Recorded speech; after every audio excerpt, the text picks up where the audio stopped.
De nuevo, ¿de qué hemos estado hablando durante las últimas 6, 7 semanas? No sé, hagan de cuenta que nos pasó todo el tiempo en la oración. Se acabó la música y el resto se oía muy poco la voz. ¿Qué estamos viendo? Los atributos de Dios. ¿Y por qué insistimos en que es muy importante que veamos los atributos de Dios? Porque necesitamos conocer a Dios. A veces queremos conocerlo nada más en experiencias emocionales, queremos conocerlo nada más nosotros, que nada más lo aprendamos. Pero Dios quiere revelarse a nosotros a través de su palabra. Y cada uno de los atributos nos enseña cómo relacionarnos con Dios, cómo nosotros establecer la comunión, la relación que debemos de tener con Dios cuando empezamos a entender cómo es Dios. El atributo que vamos a ver el día de hoy es la oración. Él es digno de ser adorado. Y por eso les digo que ahorita les platicaba, no hay ninguna coincidencia. Ustedes dicen, nosotros fallamos, no creo que eso. Yo creo que el Señor quería ver qué estaba en tu corazón. Si tú estabas cantando o tu corazón estaba adorando. La oración casi todos la aprendimos como el hecho de cantar, como el hecho de cantarle a Dios. Y como nosotros nos agraciamos con la voz, algunos nos tiñen para cantar y le cantamos en voz bajita y le cantamos nada más las canciones que estén ahí. Y nunca nos atrevemos a cantarle de nuestro corazón. En realidad la oración, la palabra en el Antiguo Testamento que se usa, que se traduce como adoración, el significado literal es inclinarse, es postrarse ante algo. Y en el Nuevo Testamento, que es una palabra griega, ahí la definición está compuesta por dos palabras. Una es beso y otra es una preposición hacia, o sea, un beso hacia cierta persona o hacia cierto lugar. Y esto también está relacionado con la palabra griega a la adoración o el reconocimiento que se le daba a los reyes, a las personas en eminencia, que cuando uno estaba en un lugar de estaba la persona en eminencia, iban, se dirigían, y si le daban acceso de acercarse a esa persona, iban y besaban su mano y se inclinaban ante esa persona. Era hacer una reverencia y un beso hacia la persona que merecía o tenía encargo. Muchos no lo merecían, pero tenían encargo, entonces había que hacerlo. En nuestros días todavía existe. Está la Reina Isabel de Inglaterra. Y todos los ciudadanos ingleses están obligados a cuando ellos están enfrente a hacer una reverencia, reconociendo su voz de la reina. Aquí en nuestro país es un poco más complicado. Aquí la reverencia se ha perdido mucho. No creo que nada más en México, porque tenemos mucha influencia de Estados Unidos. En Estados Unidos se ha perdido mucho el respeto, la reverencia, el trato amable, no individualistas, egoístas, no secos, fríos. Y Dios no es esa manera. Dios es muy diferente. Entonces ya se me está preguntando, ¿qué es la oración? Cuando los niños no lo vimos hablar, sí es una oración que nosotros prestamos a Dios y que cantamos. Probablemente se ustedes no alcanzan a escuchar, pero cuando estamos en pantalla que ponen la voz, yo no soy bueno para cantar. Pero cuando estamos cantando libro de canto, y si ustedes escuchan, pues escuchen de nuevo porque es parecido. Pero canto no lo hago para que me escuchen. Lo hago para ir porque es mi corazón. En realidad la oración, nosotros no podemos saber exactamente cuando sucede en una reunión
pero que no son cosas que nos hacen menos que Él, pero son cosas que Él quiere que aprendamos para que cuando nosotros nos relacionamos con Él, no esperamos a Cristo. Así que vamos a ver 6 cosas importantes que son parte de la oración. No es un proceso, no es algo que yo le pueda decir, necesitas primero hacer esto y esto. Es algo que nace del corazón. Pero sí hay varias cosas que podemos identificar cuando estamos realmente orando a Dios. Y la primera de ellas es que la razón.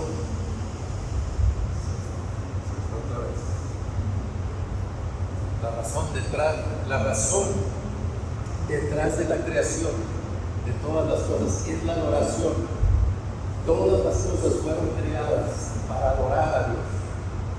No sé si recuerdan que hace, algunos años había un video que se hizo muy famoso de un pastor que explica el tamaño de la Tierra con respecto a los demás planetas de nuestra galaxia.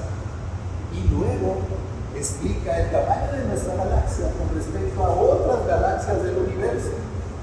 Y finalmente, este pastor explica que a lo lejos, allá, hace cuántos millones de años luz, una de las ondas espaciales encontró una constelación desconocida. Más creo que no va a tener que ahora voy a hacer su. Se compone el otro y se empieza a oír, me dice. Y cuando descubren esta constelación, descubren que por la luz que tiene la forma de una cruz. Y descubren, por medio del telescopio tan poderoso que utilizaron, descubren que alcanzan a escuchar el ruido que emite esta constelación. Y todo el día está emitiendo un ruido. Y el pastor recordó que la Escritura dice que todo lo que sucede, toda la creación alabe a Dios, día y noche, y siempre alabe al Señor. Así que la creación, toda la creación, está hecha para adorar al Señor en todo momento. Y a veces perdemos la capacidad de asombro y vemos las cosas ya como si tuvieran que suceder. Sin embargo, hasta los adelantos tecnológicos que el hombre ha hecho han sido porque Dios los ha permitido y han sido para gloria de Dios. Hay tanta cosa que hoy existe que anteriormente no había y que decimos, ay, el hombre tal. No. Dios ha permitido que esos avances tecnológicos lleguen hasta el día de hoy. Si un día el Señor no hubiera permitido que fuera descubierta la penicilina, viviríamos muchos años menos de los que vivimos hoy. El Señor permitió que estas personas, que se me olvida el nombre del que la descubrió, permite que estas personas encuentren algo que ya existía, pero que no se habían dado cuenta cómo utilizarlo para ese propósito. Igual los automóviles. Ya existía el transporte, existían los caballos, ya existían las carretas. De repente hicieron un caballo, pero mecánico. Y todo estaba ahí. El hombre no inventó nada más puso juntas una serie de cosas que cuando las pone en cierta manera funcionan como un automóvil. Pero el acero ya existía, el aluminio ya existía, el petróleo ya existía, no lo refinaron para hacer gasolina. Únicamente han ido descubriendo cómo utilizar las cosas que el Señor ya había creado y que simplemente las creó para su gloria, las creó para que le adoraran.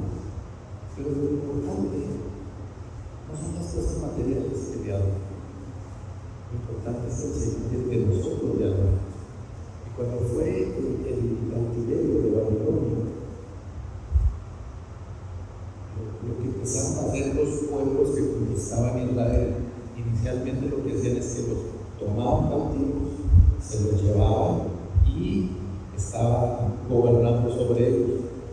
Lo que hizo Babilonia es que tomó cautivos y se llevó a Babilonia, a una parte de los judíos, a un otra parte la dejó en Israel, pero mandó ciudadanos de Babilonia, asirios, a ocupar el territorio de Israel. Pero aparte, primero llegaron a destruyeron las casas, destruyeron los pueblos, destruyeron las murallas de la ciudad y obviamente destruyeron el templo. Siempre en las guerras se busca destruir las cosas de apego a la cultura de las personas que viven, y una de ellas, la más fuerte de Israel, era el templo. Para Israel, no tener el templo era una deshonra, y no tener las murallas de la ciudad era vivir en temor, porque estaban expuestos. Así estaba la ciudad cuando ellos vuelven del cautiverio. Cuando ellos vuelven del cautiverio, vienen varios líderes guiando al pueblo para regresar a Jerusalén. Uno de esos líderes era Nehemías. Y Nehemías quería hacer que el pueblo participara en la reconstrucción de la ciudad y de la muralla. Quería reconstruir las paredes de la ciudad para reconstruir el templo.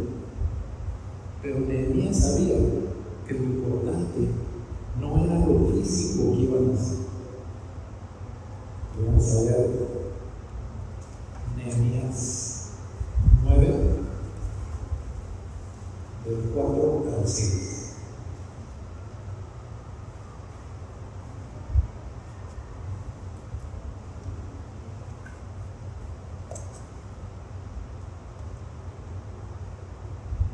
Dice Nehemías 9, del 4 al 6. Y sobre el estrado de los levitas se levantaron Jesúa, Bani, Carmiel, Sebanías, Uri, Serebías, Bani y Kenani, y clamaron en alta voz al Señor su Dios. Entonces los levitas, Jesúa, Carmiel y Bani, Jesanías, Serebías, Orías, Sebanías y Petaías. No quise quitar los nombres de todo lo que viene aquí, porque a lo mejor alguien todavía tiene planeado tener hijos o nietos. Son sugerencias a lo mejor de nombres para alguno. Y dice: dijeron, levantaos, bendecid al Señor vuestro Dios por siempre y para siempre. Sea bendito tu glorioso nombre y exaltado sobre toda bendición y alabanza. Solo tú eres Señor. Tú hiciste los cielos de los cielos con todo su ejército, la tierra y todo lo que en ella hay, los mares y todo lo que en ellos está.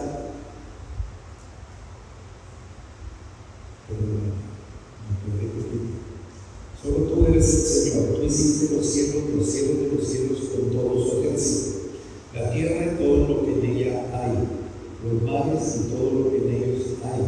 Tú das vida a todos ellos, y el ejército de los cielos se postra ante ti. La destrucción de Babilonia sobre Israel era temporal. El templo lo podían reconstruir, la muralla la podían reconstruir, las casas las podían reconstruir, pero no podían reconstruir si no se reconstruían primero los corazones del pueblo de Israel. Nehemías hace que los levitas hablen al pueblo y les digan que necesitan exaltar a Dios. Que lo primero es que recuerden que aunque estaban en Babilonia, Dios seguía siendo Dios, y que Dios era digno de ser adorado porque Él es el creador de todas las cosas. Y la última parte que dice: tú das vida a todos ellos, y el ejército de los cielos se postra ante ti. Ya no está hablando nada más de la ciudad, del pueblo de Israel. El ejército de los cielos está postrado delante de Dios, adorándolo y alabándolo como el creador. La adoración implica reconocer que Dios es creador, que Él creó todo, y cada una de las cosas que Dios nos enseña a través de sus atributos es para nuestra bendición. ¿Cuántos de nosotros batallamos con la autoestima? Y andamos batallando con creer lo que Dios hizo por nosotros. Y uno lo hace en sentimiento, es que pobrecito yo, y y por eso no hablo, por eso no hablo. Y otros que batallan igual con la depresiva, ahí están haciendo y logrando cosas y siendo bien productivos porque tienen que demostrar que en realidad vale nada. Pero si fuimos creados por Dios, valemos el peso del amor de Dios. Todos somos valiosos para Dios. Él quiere que nosotros entendamos que le tenemos que adorar porque Él nos creó. Y uno como papá se siente orgulloso de ver a sus hijos y sin embargo son nada más un medio que el Señor utilizó para que nuestros hijos vivieran este mundo. Pero fueron creados por Dios. Él dice que desde el vientre de nuestra madre, alguien nos conoció. Y aún más dice que en el inicio de los tiempos Él nos amó. Quiere decir que desde antes nos había amado, antes de crearnos, y que ya nos había creado en su mente, antes de que nosotros fuéramos hechos. Alabemos al Señor, gozosos, adoremos gozosos, porque Él ha creado todas las cosas, yo de esas cosas somos nosotros. En la mañana que se levante, vea el espejo y no vea lo que la gente le dice que tiene que ver. Vea lo que Dios creó. ¡Qué maravilla! Esta semana le estaba platicando a mi esposa un programa de Manantial y la locutora, es como de 5 minutos, es como una capsulita. Y la locutora dice el nombre al final y dice: les habló Johnny, quién sabe qué, nada. Dice: ¿cómo se apellida?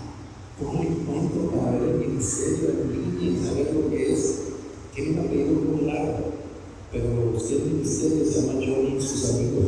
Y Johnny es una mujer clavadista de Estados Unidos que a los 17 años, en una ejecución de uno de sus clavados, cayó mal y quedó paralítica, casi completamente paralítica. Alcanza a mover con dificultad sus manos y sus dedos. Imagínate una mujer deportista con la vista puesta en los Juegos Olímpicos, con la vista puesta en el deporte, esforzándose con una dieta rigurosa, y de repente ni siquiera puede estar bien. Y Dios le dijo: hay un propósito. Y él empezó a buscar el propósito. Y no piensen que empezó a buscar el propósito en medio de la alegría. Empezó a buscar el propósito en medio de la depresión, en medio de la soledad, porque no se podía mover y ella se sentía derrotada. Y decía: Señor, ¿para qué me dejaste? Hubiera sido mejor que me llevaras completita. Y se le dijo: un propósito. Te creé un propósito. Y el propósito no se acaba por un accidente. Esa mujer ahorita, y yo no sé, tendrá, no sé, 60 y tantos, 70 y tantos años, una jovencita, en la flor de la juventud.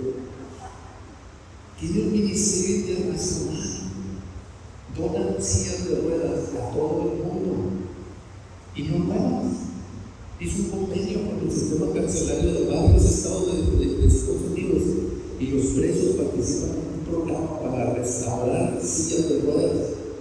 Entonces recogen sillas de ruedas dañadas, sucias, viejas, regaladas, y en el programa con los presos las restauran y luego las envían a todo el mundo.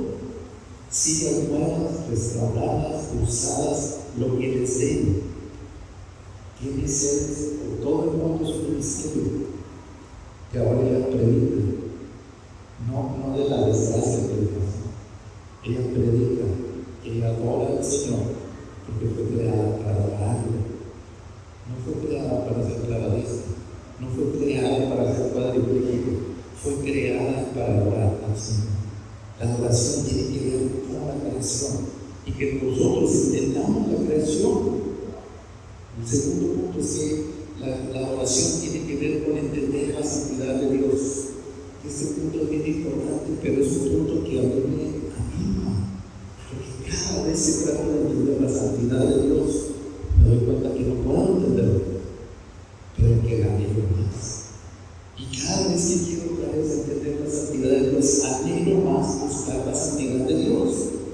Y eso me hace estudiar su palabra. Eso me hace buscar más a Dios. ¿Y saben por qué me hace buscarlo más? por lo pecador que soy.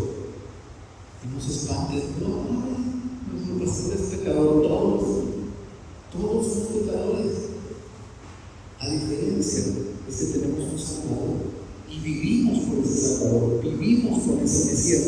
Y cuando yo llego a pecar, enseguida sé que está mi perdón, porque yo me arrepiento. Los que estuvieron el viernes en el Zoom, hablamos del rey David y cómo el rey David, siendo lo que era el rey David, llegó a pecar, hizo todos los pecados que vimos ahí en el versículo que estábamos viendo de Natas: adulterio, iras, contiendas, división. Todo eso lo hizo David. Y la Biblia dice que David era el hombre conforme al corazón de Dios. Es como si Dios no es pecador, no, pero de repente tenía un corazón que amaba a Dios, un corazón que anhelaba la santidad, y que cuando se alejaba de él empezaba a llorar y a tratar: Señor, pon en mí un corazón recto, haz de mí un corazón puro y no me apartes de ti, perdóname. Porque David entendió que cuando él escondía su pecado, él se consumía por dentro. Y esto es algo que tenemos que aprender, tenemos que predicar la palabra. La palabra nos lleva a predicarle a la gente el perdón a través de Cristo Jesús, no la condenación. En la mayoría es más fácil predicar la condenación y decir: esto, fíjense qué curioso. Si dijera yo de aquí para acá son salvos, nomás 3 serían salvos, y Gigi, los niños que están de aquí para allá, y los demás no. Es que el Señor no hizo eso. El Señor dijo: todos pueden ser salvos, porque a todos los pecados. Entonces no tenemos que vivir en la condenación, tenemos que vivir entendiendo que nosotros buscamos la santidad de Dios y nos acercamos a Dios anhelando esa santidad, aunque somos imperfectos, aunque somos pecadores.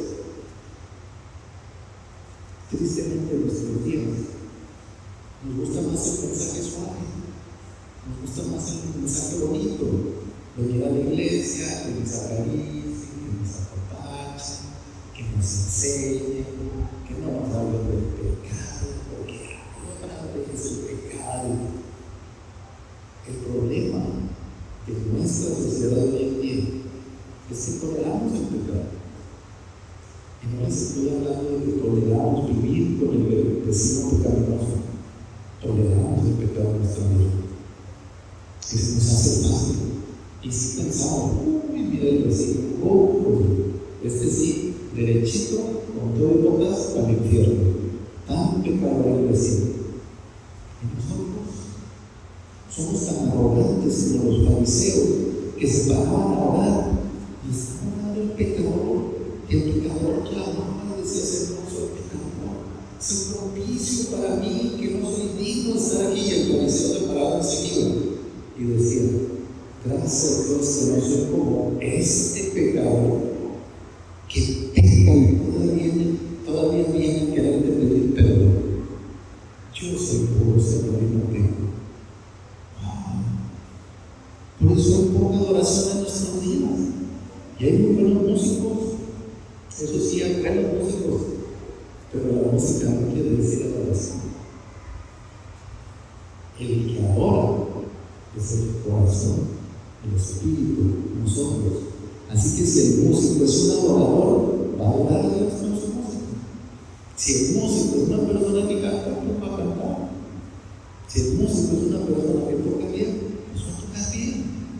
Pero si él no es el anhelo por conocer la santidad de Dios, no habla.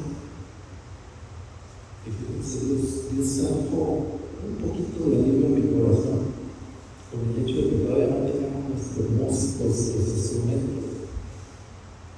Le compartimos en una ocasión a una pastora, a unos pastores, a una pareja de pastores, de que poníamos la computadora y el sonido, y elegíamos nuestro playlist y cantábamos. Y para sorpresa nuestra nos dice la pastora: qué felices deben de ser, libres de problemas. ¿Libres del problema? Dice: es un lío tener un grupo de adoración, es un lío tener un grupo de alabanza, porque el líder de alabanza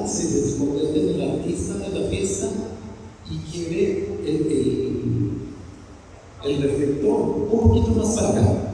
Y arriba el rojo y el naranja abajo, porque luego me voy pálido. Y que el humo, y que el sonido, y que la pantalla, y que esto y que lo otro. Dice, casi hay que pagarle para que el domingo vaya a orar a Dios. Dice, yo creo que ustedes van a estar muy felices cantando todos. Pues sí, yo lo que les digo siempre es, no es que no tengamos grupo de adoración, nos falta música nada más. Sí tenemos grupo de adoración, porque somos un grupo que adora. Y luego otras personas que convivieron con unos pastores y tienen años pastoreando.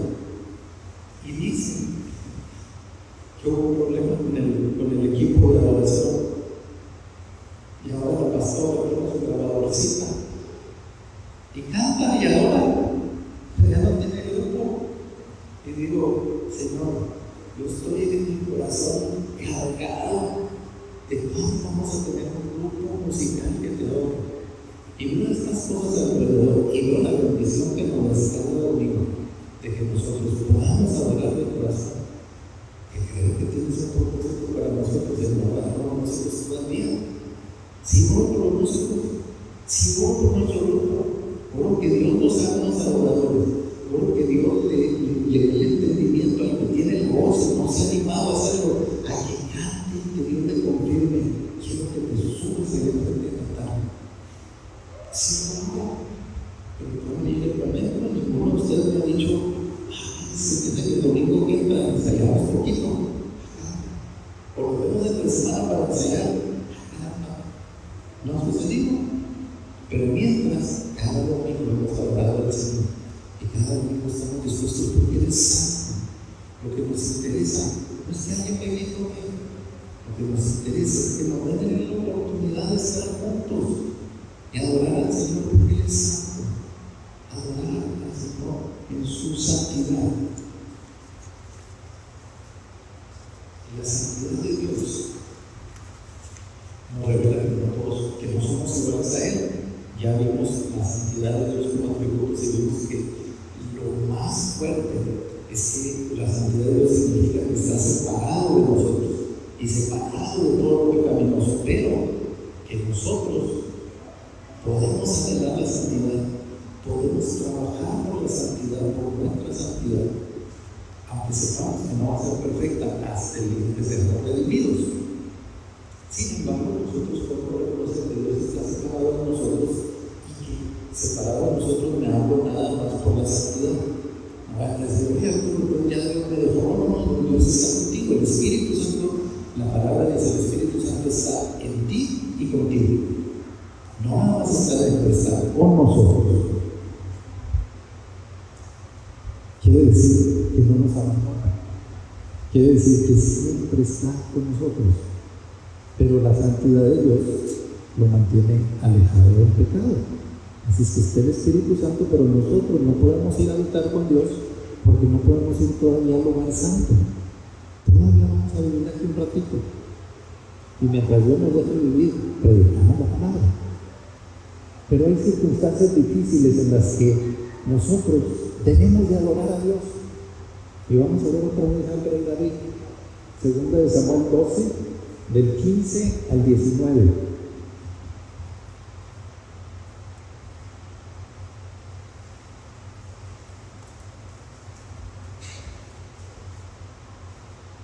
Dice, a partir del versículo 15, y Natán regresó a su casa, y el Señor hirió al niño que la viuda de Urías dio a David, y se puso muy enfermo. David rogó a Dios por el niño, y él no fue y pasó la noche acostada en el suelo. Y los ancianos de su casa se pusieron a su lado para levantarlo del suelo, mas él no quiso y no comió pan con ellos.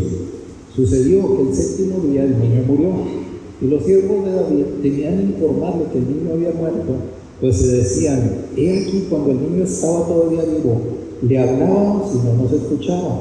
¿Cómo pues vamos a decirle que el niño ha muerto? Puede hacerse daño. Pero viendo David que sus siervos susurraban entre sí, comprendió que el niño había muerto y dijo a sus siervos, ¿ha muerto el niño? Y ellos respondieron, ha muerto. en este pasaje el profeta confrontó a David y fue y le dio la parábola, la historia de la oveja y del siervo rico, del hombre rico. Aquella donde le dice que mataron a la ovejita del pobre siervo y no a la del rico para ofrecerla a los invitados, siendo que el otro tenía muchas ovejas. Y David dijo, uy, no, que sea muerto el que tal haga. Y le dijo al profeta, pues tú eres ese, porque teniendo todas las mujeres que tienes, pusiste los ojos en la esposa de uno de tus siervos y la tomaste para ti, y todavía lo mandaste matar. Imagínense cómo quedó David. Por eso el versículo empieza diciendo, y Natán regresó a su casa.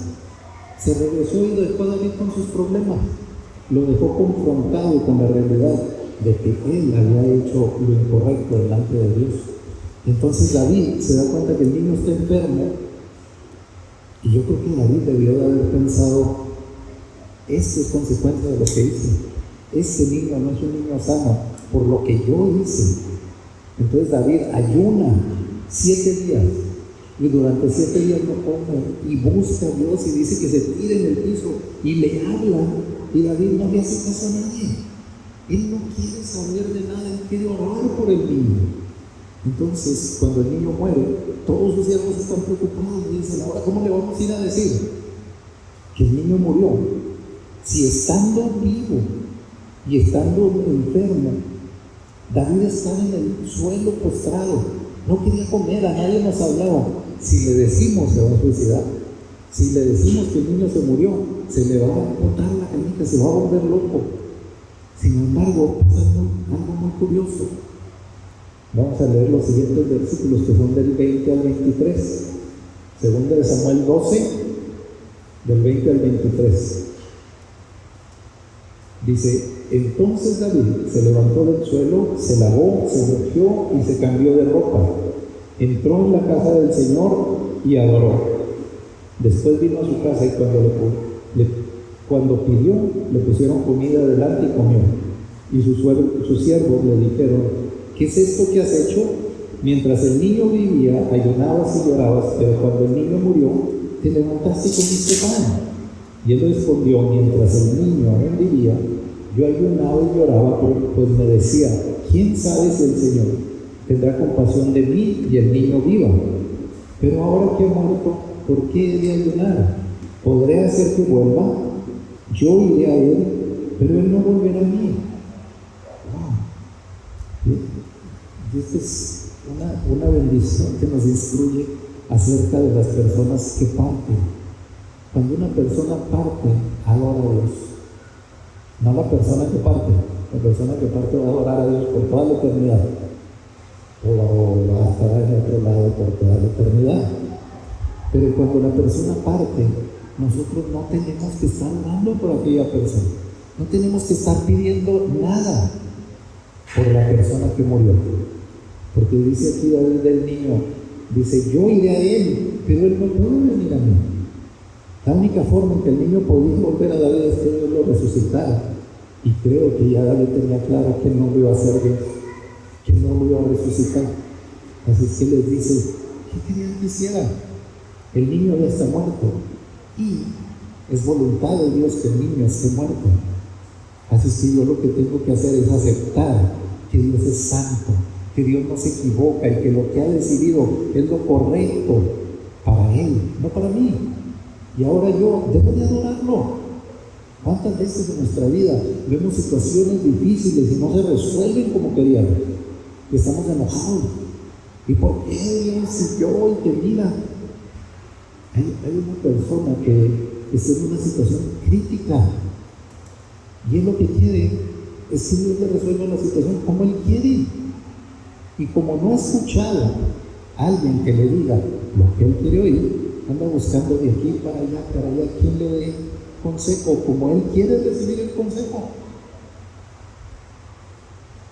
David, después de esta situación crítica, se va y se postra y adora. ¿Cuál hubiera sido nuestra reacción natural? Acabamos de pecar, Tuvimos un hijo fuera del matrimonio, ahora tenemos otra concubina después de tantas, y la escogí de una manera mala, matando a su esposo y haciendo lo malo delante de Dios. Y el profeta vino y me confrontó y me dijo que Dios está enojado conmigo. Y ahora el niño se muere. Hemos estado enojados con Dios. No hemos dicho ni cómo me acerco a Dios, cómo me voy a acercar después de todo lo que hice. Sin embargo, David, que anhelaba la santidad de Dios, se acercó y le adoró. Y no nada más se acercó a Dios. La primera parte del versículo dice que David se levantó, se lavó, se ungió, se cambió de ropa. David se quitó todo lo que lo ligaba al suceso por el que estaba orando. Se levantó, se cambió de ropa, se limpió y se ungió. Se volvió a ungir para presentarse delante de Dios y decirle: Señor, perdóname. Ese niño puede haber muerto por mi torpeza, por mis actos. Ese niño tomó vida y por mis actos ese niño murió. Pero tú no tienes la culpa es mía, Señor, porque soy pecador, porque hice lo malo delante de ti. Y empezó a adorar a Dios. Adoremos a Dios en cualquier circunstancia. No esperemos el momento bonito del domingo. En medio de la semana, cuando la situación está crítica, reconozcamos la santidad de Dios y que Él no se equivoca. Y que lo que esté pasando puede tener un propósito para Él. Y que nosotros simplemente tenemos que adorarlo y reconocer que su voluntad es perfecta para nuestra vida. Que nada pasa sin que Dios lo permita en nuestra vida. El tercer punto es que necesitamos reconocer nuestro pecado y de que no somos dignos de que Él nos perdone. ¿Quién de nosotros pudiera decir: aunque yo peque, soy digno de que Dios me perdone? Nadie, absolutamente nadie en esta tierra puede decir eso. Ni un pastor, ni un líder, ni un sacerdote, nadie. Porque todos somos indignos delante de Dios y todos necesitamos reconocer que somos pecadores. Y ahorita hay una teoría de la gracia tan triste, porque la gente dice: estamos en la gracia, entonces si peco, de todos modos soy perdonado. Entonces no me devuelvas a la ley. No te estamos devolviendo a la ley, simplemente te estamos poniendo ante la realidad del precio que costó tu pecado para Jesús. Lo que pagó el Padre entregando a su Hijo, y que lo entendamos y nosotros reconozcamos su pecado. Soy pecador, por eso cuando me acerco a Dios vengo redimido y vengo reconociendo: Señor, yo no soy digno de nada, pero me acerco a ti porque tú sí eres digno, porque tú eres el Creador, porque tú eres santo, y porque yo, siendo pecador, la única forma en que te puedo adorar es acercándome a ti a través de Cristo Jesús.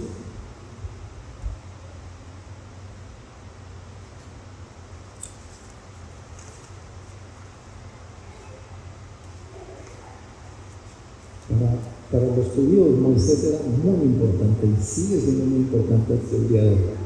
Y para los que empezamos a agarrar esta teoría de la gracia, dejamos de lado como que el Antiguo Testamento está relacionado a la ley y no tiene nada para nosotros. No, al contrario, tenemos que entender el Antiguo Testamento, que es el anuncio, que es la revelación de todo el tiempo que Dios habló al pueblo de Israel, indicándoles que vendría el Mesías, y que en esa revelación hay mucho para nosotros, porque también para nosotros ahí se nos está anunciando al Mesías a través de toda la Escritura. En Éxodo 34:6 hasta el versículo 9, Moisés tiene un encuentro con Dios. Moisés ya había obedecido a Dios.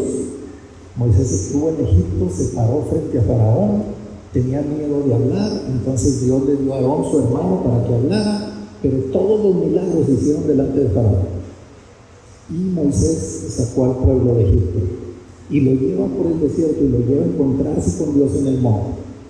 Moisés ya era alguien especial, ya había sido elegido por Dios, ya había sido dotado de una gracia especial de Dios para cumplir la misión que Dios le dio de ser el líder de Israel.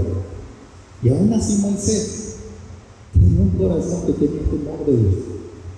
Cuando el pueblo de Israel ve el monte de Dios y ve que hay truenos y estruendos y relámpagos, le da miedo y le dice a Moisés: sube tú, no sea que nosotros vayamos a morir. Y dice la Escritura que Moisés estaba lleno de miedo para subir delante de Dios. Moisés no tenía miedo de los truenos, de los relámpagos, de la nube. Moisés tenía miedo de saber que se iba a acercar a Dios siendo pecador. Y cada vez le decía Moisés a Dios: si tú no vas, yo no tiene caso que vayamos. Asegúrame que vas a ir con nosotros y entonces nosotros vamos. Y entonces Moisés le dice al Señor en este pasaje: quiero ver tu gloria, Señor, porque me has hecho muchas cosas, pero ¿cómo estoy seguro de decirle al pueblo quién eres si no conozco tu gloria? Y el Señor le da a Moisés una oportunidad pequeñita para ver una pequeña parte de su gloria.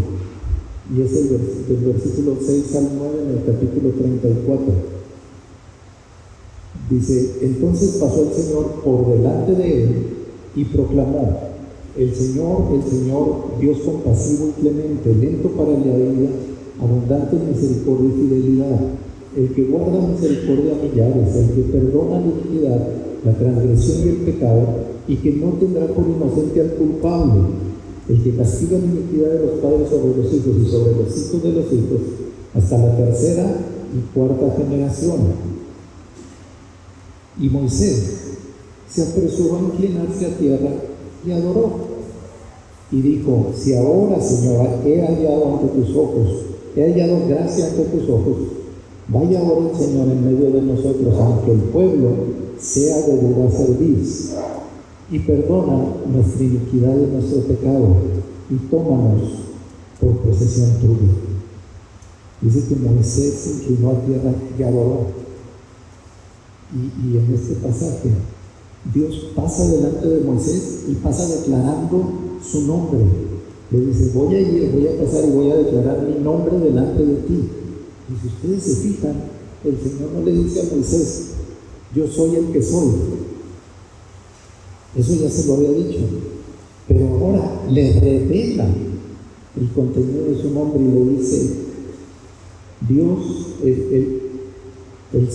primero le dice que es el Señor, y luego dice que es Dios compasivo, clemente, lento para la ira y abundante en misericordia y fidelidad, el que guarda misericordia a millares. Le da toda la descripción del santo nombre de Dios. Y la reacción de Moisés es que el Señor le había dicho que él iba a pasar y que para que Moisés no muriera le iba a cubrir con su mano en un huequito de la roca, y que cuando ya pasara iba a quitar la mano y Moisés iba a poder voltear hacia él, iba a alcanzar a ver sus espaldas, y eso hacía una partecita para que alcanzara a ver una parte de la gloria de Dios, no toda. Y le dijo: no me verás cara a cara, porque nadie me ve cara a cara y permanece vivo. Entonces cuando Moisés voltea y ve nomás, no sé si se están imaginando la escena, cuando Moisés se asoma así, voltea, ¿cómo estarías? ¿Cómo estaríamos nosotros si estuviéramos nosotros ahí en la piedra? Y está la mano de Dios ahí cubriéndonos. Y oímos el estruendo y oímos a Dios declarando: yo soy el Señor, el que tiene misericordia, yo soy el... Está oyendo eso y saber qué va pasando. Si cuando se hace aquí el desfile del 16 de septiembre, que paramos ahí de puntitas para empezar a ver si pasa el hijo, si pasa el que va desfilando y todo, imagínate si lo que va pasando es Dios y su gloria. Y Moisés, cuando voltea y lo ve, yo creo que nosotros hubiéramos querido correr tras de Dios, hubiéramos querido salir corriendo y decir: lo quiero ver completo. Y Moisés nomás voltea y ve una parte de la espalda de Dios, de una parte de la gloria de Dios, y se tira al suelo a adorar. Dices: Moisés, ahí va Dios, ahí estaba pasando la gloria de Dios, sí. Pero Moisés se tira a adorar y reconoce: Señor, Acompaña al pueblo, aunque el pueblo sea de dura cerviz, aunque el pueblo no te quiera, Señor, aunque el pueblo no te reconozca, acompáñanos, Señor, y perdona nuestro pecado y nuestra iniquidad, porque si nos acompañas, te vas a dar cuenta que somos más pecaminosos de lo que habías pensado, que somos más duros de lo que hemos demostrado, y perdona nuestro pecado y nuestra iniquidad.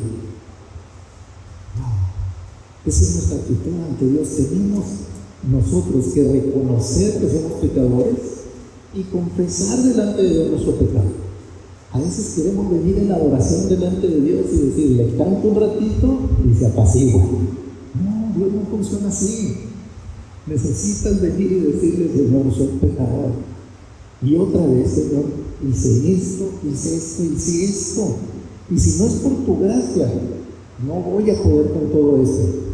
Pero por eso vengo a tu gracia, a pedir tu perdón y a no volverlo a hacer. Y a veces esa palabra de no volverlo a hacer es un dicho para muchos, pero delante de Dios es un compromiso. Decirle, y no lo vuelvo a hacer. No es como cuando le decíamos a nuestros papás, ya no lo vuelvo a hacer. En cuanto se daban la vuelta, andábamos de vaguillos haciendo lo que dijimos que no íbamos a volver a hacer. Delante de Dios no es así. Delante de Dios se le dice, no lo vuelvo a hacer, no lo vuelvas a hacer. Porque Él te capacita para no hacerlo. Él te da la gracia. Y la siguiente vez que lo enfrentes vas a tener la gracia para decir, no, yo dije que no lo vuelvo a hacer, y si el Espíritu está conmigo, me fortalezco para no hacerlo, y los demás pecados que tenga los confieso delante de Dios, pero yo no dejo de adorar a Dios. Y permanece firme. ¿Sí? La siguiente, nos faltan 3 todavía, no, pero el resultado, la adoración es el resultado de los que conocen la grandeza y el poder de Dios. Y si usamos el mismo ejemplo de Moisés, Dios iba pasando con toda su majestad y toda su gloria. Moisés vio la grandeza de Dios y se tiró al suelo a adorar. No nada más Moisés reconoció su pecado, sino reconoció con quién estaba tratando. Cuando nosotros no reconocemos nuestro pecado, cuando no queremos reconocer lo que estamos haciendo, decimos, es que Dios es pequeñito, Dios no tiene poder, esto es algo mío, yo me lo quito. Estamos menospreciando a Dios. Dios es grande, Dios es fuerte, Dios es todopoderoso. Vamos a ver cómo lo menciona en Apocalipsis 11, 16 y 17.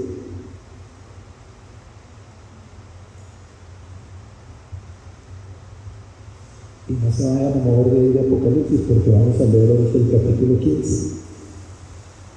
Dice Apocalipsis 11, 16 y 17.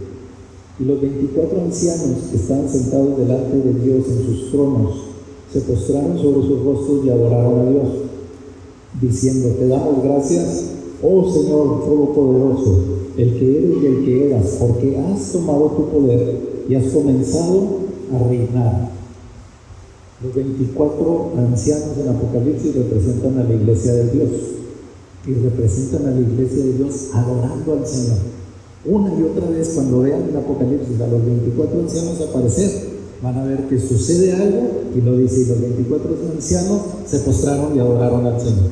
Y los 24 ancianos adoraron al Señor.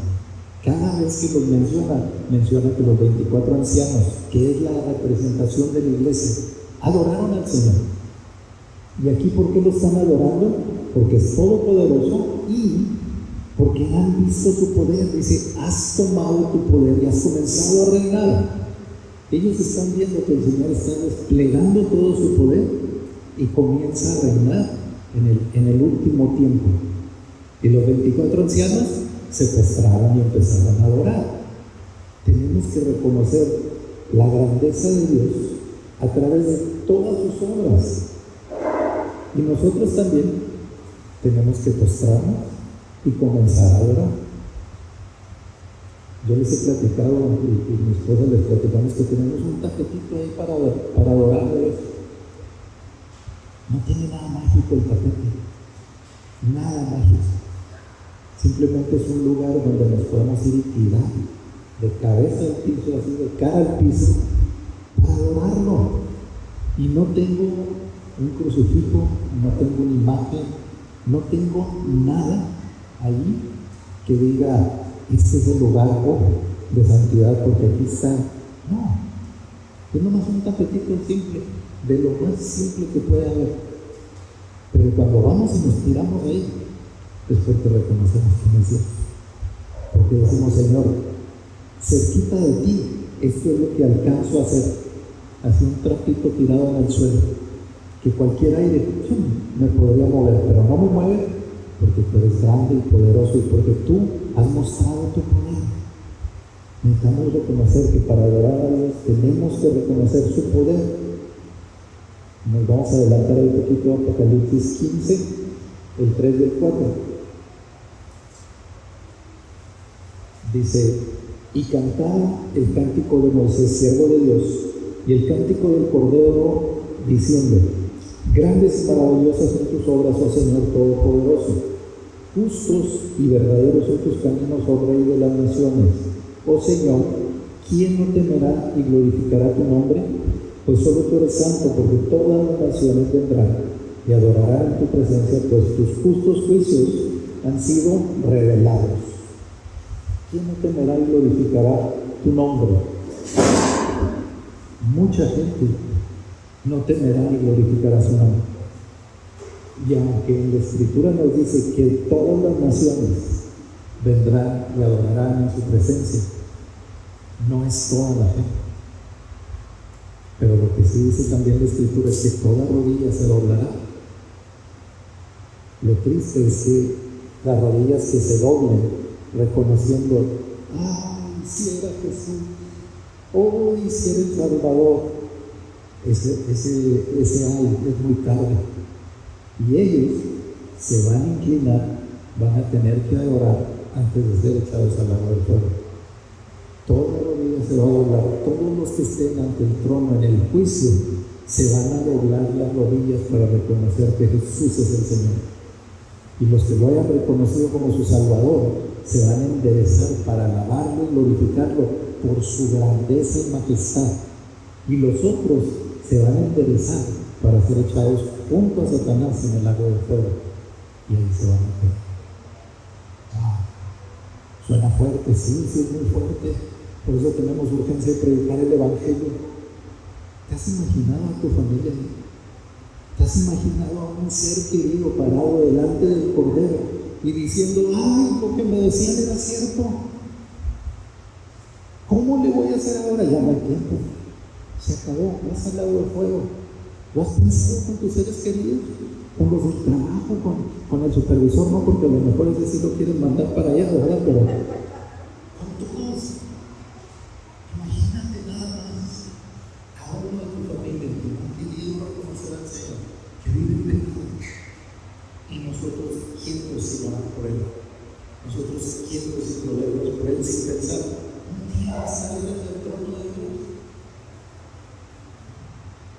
Vamos a adorar a Dios, reconocerlo, reconocer su grandeza, su poder y saber que el mundo no se va a hablar de su poder. La gente ve las maravillas de Dios y no creen. La gente ve los milagros y nosotros pensamos que el día que vean esto, la gente se va a convertir. El día que vean que un muerto se levanta, se va a convertir. No nos vamos a convertir con eso. Tiene que venir el Espíritu Santo para dar convicción a sus corazones. El Espíritu Santo va a venir cuando tú hayas orado por ellos. Y cuando le des, te digo, Señor, sálvalos. Yo sé que ya los perdonaste, pero Señor, ten misericordia y ayúdame a predicar este Evangelio. El número 5 dice: la oración es la respuesta de quienes han sido salvados. Si tú y yo creemos que hemos sido salvados, debemos de ser adoradores. Adoradores en espíritu y en verdad. Y ese pasaje es el pasaje de la samaritana. Seguro que han visto la predicación que dimos allá en León, pero la samaritana saben predicar. Que la samaritana fue, porque esto no como la samaritana puede decir, me parece que conocí un hombre que es el Mesías, pero como sabía que ella no era creyente, dijeron, algo le pasó a esa mujer.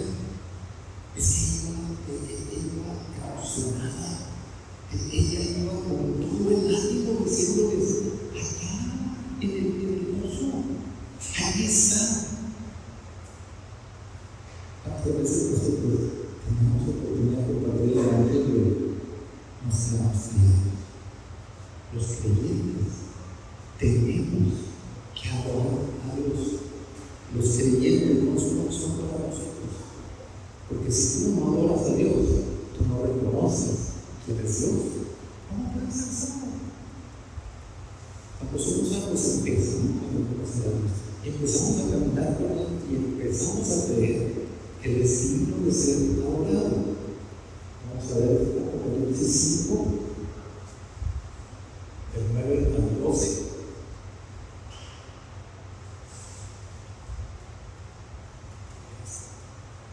Y cantaban un cántico nuevo, diciendo, digno eres de tomar el libro y de abrir sus sellos, porque fuiste inmolado y con tu sangre compraste para Dios a gente de toda tribu, lengua, pueblo y nación, y lo has hecho un reino de sacerdotes para nuestro Dios, y reinarán sobre la tierra. Y miré y oí la voz de muchos ángeles alrededor del trono, y de los seres vivientes y de los ancianos, y el número de ellos era miriadas de miriadas y millares de millares, que decían a gran voz, el Cordero que fue inmolado, digno es de recibir el poder, las riquezas, la sabiduría, la fortaleza, el honor, la gloria y la alabanza. ¡Wow! El micrófono se espantó.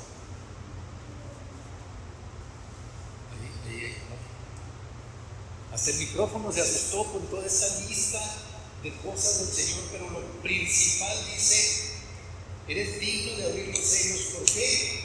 Porque con tu sangre compraste para Dios a gente de toda lengua, tribu y nación. Digno es de que lo adoremos por la salvación, y no que nos pongamos a decirle, por lo que has hecho por mí, por lo que has hecho por todos, por lo que has hecho por la humanidad, por lo que has hecho por el perdido, y porque aún está vigente para aquellos que no te conocen. Él es digno. Si nos brincamos un poquito a Apocalipsis 5:14, estábamos en el 12, vamos al 14.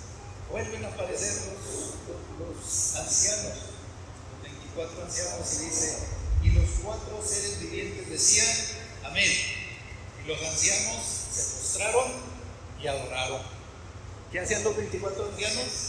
Se postraron y adoraron. ¿Y ante qué se postraron otra vez? Ante la declaración del Cordero que fue inmolado, que es digno de ser adorado por que ha salvado a toda gente de toda lengua, tribu y nación. Pues ahí entre lengua, tribu y nación estamos incluidos nosotros. A lo mejor en la tribu más que en la lengua y en la nación. Ahí estamos incluidos y debemos de reconocerlo y adorarlo. A veces me tengo conflictos internos y digo, Señor, me falta tiempo, no me alcanza el tiempo, y luego cuando quiero tomar un tiempo para adorar, todas las cosas se juntan, todas, y sale una y sale la otra y sale aquí. En el trabajo a veces no puedo ni tomar la hora de comida, y en la hora de comida decía, aquí un tiempito, y de repente no, lo tengo que hacer, no es de que me permitan hacerlo. En mi trabajo sí, perdón. No lo puedo hacer cuando yo quiero, tengo que hacer mi tiempo de comida, y sí. Pero fuera de ahí, yo lo tengo que hacer, y tengo que buscar el tiempo para hacerlo. A lo mejor tengo que darle un taquillito a todos los que están alrededor y buscarme el tiempo para ir y adorar al Señor. O a lo mejor necesito someterme a mí mismo y levantarme un poquito más temprano para adorar al Señor. Decirle, digno eres, Señor, por la salvación que has traído a mi vida. Digno eres porque yo no era digno, porque yo soy pecador. Que tenemos el paquete completo de la salvación. El paquete completo de la salvación empieza porque nosotros no éramos dignos. Y no siendo dignos, Él nos amó. Y no solamente nos amó, sino que se entregó a sí mismo por nuestros pecados, derramó su sangre en la cruz, murió, pero resucitó. Y aún resucitado, subió al cielo y ahora esperamos que Él regrese. Esa es una buena guía para tu adoración. Para decirle, Señor, gracias. Gracias porque derramaste tu sangre en la cruz. Yo te adoro, Señor. Y te adoro, estoy esperando que vengas. Muchos de nosotros decimos que esperamos que venga el Señor y volteamos muy poquito por el cielo. Padre del cielo, no estés esperando que vayas aquí por ahí a hablar de Él. No, va a ser una forma visible, descendiendo del cielo y en una nube. Y entonces ahí nos recibirá. Y digo que no volteamos al cielo no porque tenemos que estar así, sino porque nos olvidamos de estar adorando al Señor. Cuando adoramos al Señor, estamos volteando al cielo, esperando a Él. Si lo vemos, esperando a Él se aparece. Y decir, y así como el profeta, que me decía a su criado, ella asómate a ver si ella se ve algo. Y el criado se asomaba. No, todavía no se ve nada. Entonces el profeta volvió a hablar. Y ahí el criado, ella asómate y se asoma. Allá muy lejos. Se ve así como la palma de una mano, hasta allá, bien a lo lejos. Que asistimos con ese anhelo y ese clamor de decir, asómate, a lo mejor hoy viene, no se ve, yo voy a orar a ver si lo veo, yo voy a orar a ver si se abre el cielo y lo alcanzo a ver. Es nuestra posición como creyentes, que nos mantengamos orando, que nos mantengamos adorando. Y finalmente, el último punto es que la verdadera adoración no depende de actos externos, no depende de posturas, depende de nuestro corazón, depende de lo de adentro. Y vamos a ver un poquito del pasaje rápidamente de la Samaritana.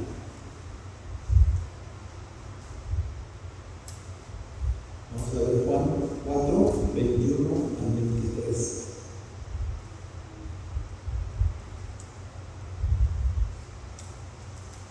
Dice aquí en el versículo 21, cuando Jesús le empieza a hablar, le habla esto a la mujer. Ya la mujer ya platicó con Jesús, ya la mujer le dijo que iba por agua y Jesús ya la confrontó con la realidad de esta mujer, de que 5 maridos había tenido y el que tenía no era su marido. Y entonces la mujer, como que ya entendiendo que estaba hablando con alguien importante, ya entendiendo que ese judío que está delante de ella no es cualquier judío, la mujer le dijo, los judíos dicen que se tiene que adorar en Jerusalén, pero nosotros los samaritanos, nuestros padres dicen que tenemos que adorar en este monte, en el monte de Gerizim, que está afuera de Jerusalén. Y es entonces que Jesús le da la respuesta. Y le dice en el versículo 21, Jesús le dijo, mujer, créeme que la hora viene cuando ni en este monte ni en Jerusalén adorarás al Padre. Vosotros adoráis lo que no conocéis, nosotros adoramos lo que conocemos, porque la salvación viene de los judíos, pero la hora viene y la hora es, pero la hora viene y ahora es cuando los verdaderos adoradores adorarán al Padre en espíritu y en verdad, porque ciertamente a los tales el Padre busca que le adoren. Esta enseñanza de Jesús es bien simple, y a veces la hacemos muy complicada, los que la queremos enseñar la hacemos muy complicada, pensando que aquí se refiere al Espíritu Santo. Aquí no se refiere al Espíritu Santo. Aquí no está hablando de la persona del Espíritu Santo, porque nada más lo menciona en espíritu y en verdad. Si fuera el Espíritu Santo estaría acompañado del prefijo que marca el artículo para decir el Espíritu Santo. Y nada más dice el Espíritu. Dice el Espíritu y verdad. Esto nos tiene que hacer pensar que si vamos a adorar en espíritu y en verdad, debe de ser una adoración, debe de haber una adoración que no sea verdadera, que no sea del Espíritu. Debe de ser Una adoración diferente. Y a eso es a lo que Jesús se refiere. Jesús les está poniendo una oposición y les está diciendo: hay una adoración que es física, que es la que enseñan los fariseos, que es la que enseña el Sanedrín, el judío tradicional, que estaba atado a las reglas, y era una adoración en la que tenían que demostrar ciertos ritos, y esos ritos hacían que hubiera adoración. Y aquí Jesús le dice: no son los ritos exteriores. No son los ritos exteriores lo que va a ser la adoración, es lo que hay en tu corazón, lo que va a decir si adoras o no adoras. Qué sencilla enseñanza. Porque podemos ver ahorita y yo podría decirles: vamos a mostrarnos y adorar. Y todos entendían, y sabiendo dirían: adoramos porque estamos hincados. No necesariamente. Hincarse no es adorar. A lo mejor ahorita vamos a permitir que pasen el diezmo y ofrendas y van a decir: adoré al Señor, porque con la ofrenda y el diezmo yo adoro al Señor. Y a lo mejor hay alguno que pase de su diezmo y ofrenda y no adora al Señor, porque el diezmo y la ofrenda no son adoración. Es una forma de adorar a Dios, pero que arriba, que inclinarse, está ligado al corazón.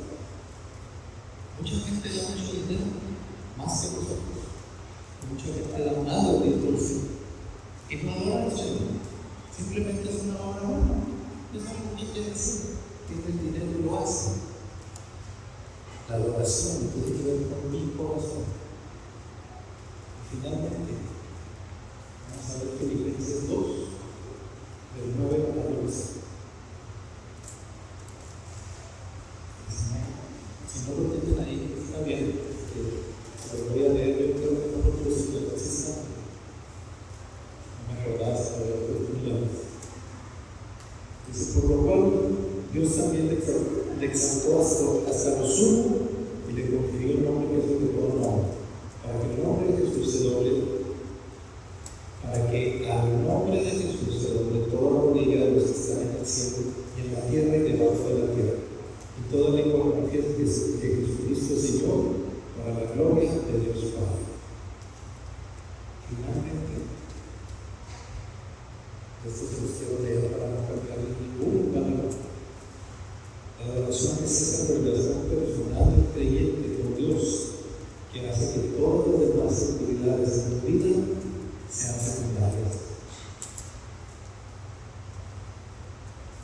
¿Cómo buscamos saber de la adoración? ¿Cómo buscamos aprender más? Si es el Espíritu y verdad, el Espíritu nos habla que es de adentro hacia afuera, y en verdad nos habla de la palabra, que es la verdad. Busca a Dios, busca la palabra, aprende de la palabra y adora a Dios. Y cada vez que leas la palabra, el Señor te va a revelar algo más. Adora al Señor por lo que te revela. Y cada vez que adoras al Señor, lo vas a conocer más y vas a anhelar más. Estar orando y adorando al Señor durante más y más tiempo, hasta que de repente te des cuenta que la adoración es esa relación del creyente para con Dios que hace que la adoración sea lo más importante por sobre todas las demás cosas de tu vida. Y a lo mejor muy seguido decimos que hagamos todo como para el Señor. Y esto no es simplemente voy a orar por los alimentos, por eso lo hago para el Señor, no. Hay gente que ora por los alimentos y no ora por una bendición en los alimentos. Es una tradición orarlo. Pero cuando oras por los alimentos, sabiendo que tu única fuente de protección es Dios, y porque ya has experimentado que algún día no tuviste que comer y Dios puso comida en tu plato, y entonces sabes, Dios, cada vez que voy a comer, te adoro y te bendigo. Esta comida llegó a mi mesa por tu bendición únicamente, no porque yo soy bueno para trabajar, sino porque tú eres bueno para proveer. Y que todo lo que hagamos en nuestra vida esté para adorar al Señor una y otra vez. Y cuando te levantes, y cuando te acuestes, y cuando vayas por el camino, adores al Señor. Pensaron que iba a decir: matarás este libro de la ley a tu boca cuando te levantes y cuando te acuestes. Sí, ata la palabra a tu boca y adora al Señor. No nada más queramos conocimiento, queramos amar a Dios, conocerlo y tener esa relación con Él, de poderlo adorar todos los días de la vida.